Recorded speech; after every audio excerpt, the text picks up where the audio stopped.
कुछ वर्षों से अपराध का जो सिलसिला है वो धीरे धीरे बढ़ता चला जा रहा है।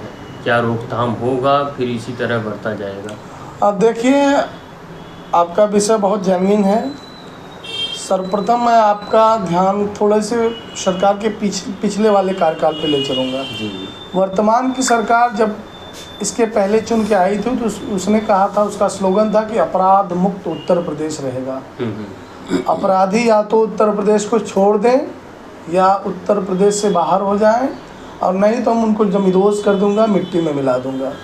और कुछ ऐसे कार्रवाई की गई जिससे मुख्यमंत्री जी की छवि में काफ़ी सुधार आया। लोगों ने कहा कि वो जैसा कहते हैं वैसा करते हैं, और इन्हीं की डिमांड देश के अन्य राज्यों में भी लोगों ने कहा कि ऐसा ही मुख्यमंत्री चाहिए।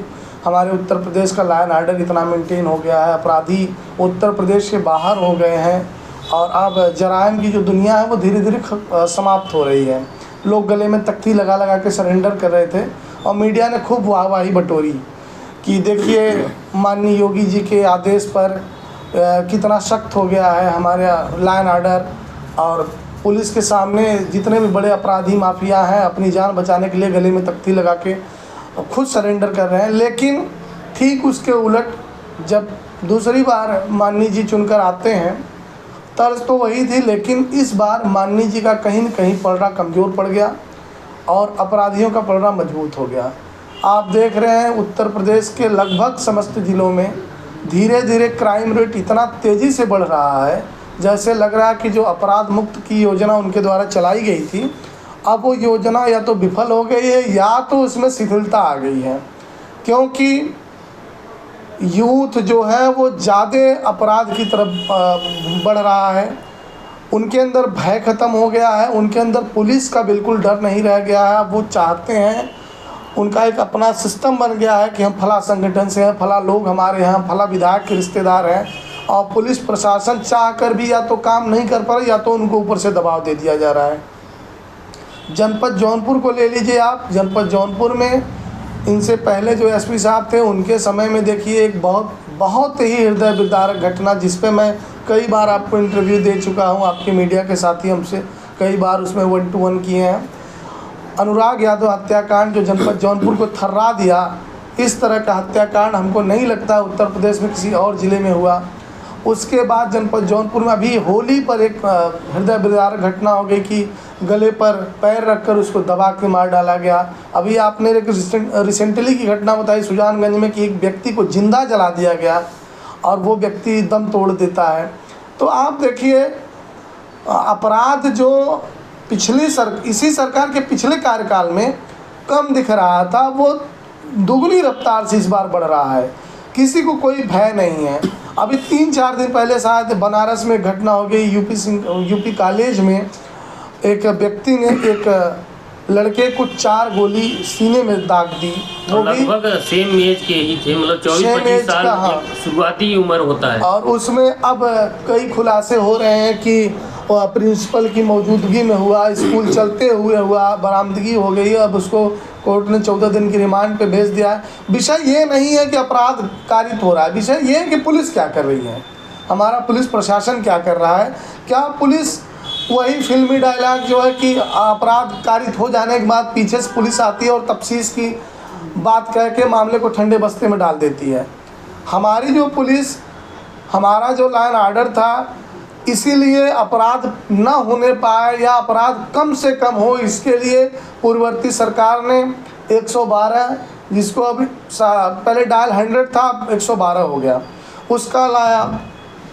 जगह जगह पे चौकियां बनाई गई, छोटे छोटे चौकी बूथ वाले बनाए गए। लेकिन अपराधियों का मन इतना ज़्यादा बढ़ गया है, वो पुलिस को कुछ समझ ही नहीं पा रहे हैं।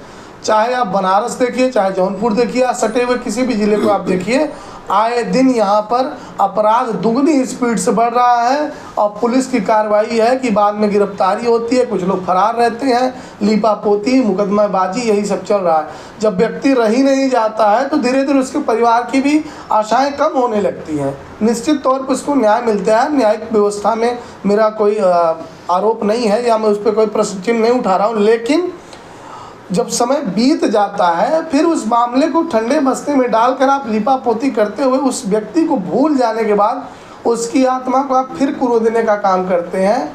तो मैं ये कह सकता हूँ कि उत्तर प्रदेश में लॉ एंड ऑर्डर बिल्कुल फेल है और ये लॉ एंड ऑर्डर इनसे संभाला नहीं जा रहा है। अब आने वाली समय में देखिए क्या हो सकता है। अच्छा, जिस प्रकार से कोई घटना होती है पुलिस प्रशासन भी उसमें कार्रवाई करती है और न्यायपालिका भी कार्रवाई करती है। कहीं ना कहीं हम लोग पुलिस प्रशासन पे तो आवाज़ उठा सकते हैं, लेकिन न्यायपालिका पे आवाज़ नहीं उठ पाता कि आखिर न्याय व्यवस्था में इतनी देरी क्यों। देखिए, न्याय व्यवस्था की आपने जो बात कही है, प्रश्न आपका बहुत जेन्युइन है, लेकिन देखिए न्यायालय में दो तरह की व्यवस्थाएं हैं। एक क्रिमिनल मामला होता है, एक रेवेन्यू मामला होता है। आप क्रिमिनल मामले पे आ जाइए। क्रिमिनल मामले की शुरुआत ही पुलिस से होती है। अपराध कारित होने के बाद तत्कालिक जो व्यवस्था है उसमें पुलिस जाती है, वो मुकदमा पंजीकृत करती है। मुकदमा पंजीकृत करने के बाद उसमें विवेचना होती है। विवेचना होने के बाद वो न्यायालय पे पत्रावली सुपुर्द कर दी जाती है। फिर उसके बाद उसमें बहुत लेंदी प्रक्रिया है कि वो चलते रहता है, ट्रायल है, ये है, वो है, साक्ष्य गवाही, बयान, चीज़ें, फिर जाते हुए अपराध आरोपित किया जाता है। उसमें कुछ लोग कई साल आपराधिक इतिहास उनका निकाला जाता है कि पहले वो कैसे थे, बाद में कैसे, या इस व्यक्ति ने कैसे अपराध कारित कर दिया, क्या पहले से ये उस लाइन का माहिर है या इसने जानबूझकर किया है, या शौकिया अपराधी है, या मजबूरी में अपराधी बन गया। तो न्यायालय की न्याय व्यवस्था तो दूसरी बात हो गई, लेकिन सबसे पहले जो फर्स्ट स्टेज वाली बात होती है कि पुलिस की कार्रवाई पर सबसे पहले प्रश्न चिन्ह उठता है कि पुलिस की कार्रवाई इतनी कमज़ोर कैसे हो गई। जिस पुलिस के द्वारा ज़िले में कौन अपराधी है, कौन माफिया है, कौन भूमि को ज़बरदस्ती कब्जा करता है, कौन बलात्कारी है, कौन चैन स्नेचर है, सबकी लगभग लिस्ट हर थाने में हिस्ट्री सीटर की लटकाई रहती है। आप कभी जाके देखेंगे तो उसमें लिस्ट बनी रहती है कि ये फला थाने का हिस्ट्री सीटर है, इसने ये किया है। इसके बाद भी जो यूथ का धीरे धीरे कहीं न कहीं इसमें इंटरेस्ट बढ़ गया है, उनको जैसे डर नहीं है, उनको लगता है कि मैं किसी को मार दूंगा, हत्या कर दूंगा तो थोड़े दिन बाद बेल हो जाएगी, फिर हम आके अपना दुनिया में मतलब मानसिकता कैसे आती है कि अगर हम हत्या किसी की करते हैं साल भर में, क्योंकि बहुत लोगों के मुंह से ये सुना है जो ऐसा करना भी चाहते हैं कि हम कुछ भी करेंगे 1 साल बाद तो वापस आ जाएंगे। यही मैं कह रहा हूँ। इसी में क्या होता है कि जब मुकदमे में कभी आप देखेंगे जब विवेचना होती है, पहले तो मुकदमे अब जल्दी दर्ज नहीं हो पा रहे हैं, सही बात तो ये है। बहुत दबाव बनाने पर जब मुकदमा भी दर्ज होता है तो बाद में जब चार्जशीट की बात आती है, जो आईओ महोदय होते हैं उनको भी मैनेज किया जाता है, उनके ऊपर भी दबाव बनाया जाता है, चाहे उनको किसी तरह से मोटिवेट किया जाता हो कि आप पैसा ले लीजिए, आप किसी नेता मंत्री के माध्यम से दबाव बनवाया जाता है कि इस मामले में ये सेक्शन हटा दो, ये धाराएं कम कर दो, ताकि मुकदमा हल्का हो जाए, इनको आसानी से बेल मिल जाए। जैसे अब मैंने ही 302 मान लीजिए मेरे ऊपर चल रहा है, मैंने 302 किसी की हत्या कर दी है और उसके बाद फिर मैं अपना सिस्टम बनाऊंगा यहाँ वहाँ से, ताकि मुझे 302 से 304 की तरफ मूव कर दिया जाए कि मैंने हत्या नहीं की, उसमें प्रयास था। 307 में उसको कर दिया ताकि बेलेबल ऑफेंस में ले आते थे, ताकि न्यायालय भी हमको जल्दी संज्ञान मिले कि हमारे खिलाफ बेल कर दे, हमको जल्दी से जेल से बाहर कर दे। जबकि पुलिस को चाहिए कि वो बिना किसी लांग लपेट के जो भी व्यक्ति अपराधी होता है उसके खिलाफ न्यायालय में चार्जशीट जल्द से जल्द प्रेषित कर दे। आप देखेंगे बहुत सारे मामलों में कई साल बाद चार्जशीट आती है, जबकि उसका टाइम है कि 90 दिन के अंदर आपको चार्जशीट पहुंचा ही देना है हर हाल में। लेकिन कभी लगता है कि आईओ ही बार बदल दिए जाते हैं किसी दबाविक मामले में, और किसी मामले में बहुत त्वरित पैरवी हो जाती है। तो दोनों तरीका है, लेकिन प्रशासनिक व्यवस्था जो जुडिशरी तो अलग मामला होगा, जो प्रशासनिक व्यवस्था होती है पहले तो उसमें आपको देखना ये पड़ेगा कि पुलिस का जो काम है वो कितनी ईमानदारी से किया गया। अगर पुलिस प्रशासन अपने काम को ईमानदारी से करे तो मैं दावे के साथ कह सकता हूँ कि 99% जो मामला होता है, जो गलत तरीके से लोग करते हैं, जो शौकिया आजकल मर्डर करने वाले बने हैं, शौकिया चैन स्नैचिंग करते हैं, गोलीबारी करते हैं, इनकी हालत ख़राब हो जाएगी। ये अपराध करने से कई किलोमीटर दूर नजर आएंगे। लेकिन जब पुलिस एक्टिव रहेगी, तब जब इनको मौका मिलता रहेगा तो धीरे धीरे कभी किसी को एक थप्पड़ मारेंगे, कभी किसी गला काट देंगे। इसमें कहीं कहीं पुलिस की कमजोरी होती है। वो दोनों तरफ के मामले में उसकी भी कहीं कहीं इच्छाएं बढ़ने लगती है कि चलिए कुछ सिस्टम बन जाएगा। अभी आप सुबह से उठा के थाने में बैठा दीजिए, शाम तक अगर आपकी पैरवी नहीं होती है तो पुलिस भी समझने लगती है कि यार किसको उठा लाए हैं। इस अभी तक समय कोई आपने फोन नहीं देखा आया। होगा कि हर क्षेत्र में पुलिस बूथ बन गया है। जी जगह जगह मतलब कोई ऐसा इलाका नहीं है जिस क्षेत्र में पुलिस बूथ न बना हो, फिर भी ये घटनाएं कम नहीं हो रही हैं। आप आम जनमानस में आप देखिए, मीडिया के भाई हैं, आप जनता में जब घूमें तो आप अपने सवाल के साथ एक सवाल ये ऐड करें कि आप पुलिस की कार्रवाई से सहमत हैं कि नहीं, जी। या पुलिस ने जो एक्शन लिया उससे आप सहमत हैं कि नहीं। तो मैं निश्चित दावे से कह रहा हूँ, मैं बहुत श्योर तो नहीं हूँ, लेकिन मैं ये कह सकता हूँ कि 60-40 का रेशियो आएगा। कुछ लोग कहेंगे 60% लोग कहेंगे कि भाई पुलिस से मैं असहमत हूँ, क्योंकि पुलिस या तो पक्षपात कर रही है या दबाव कर रही है।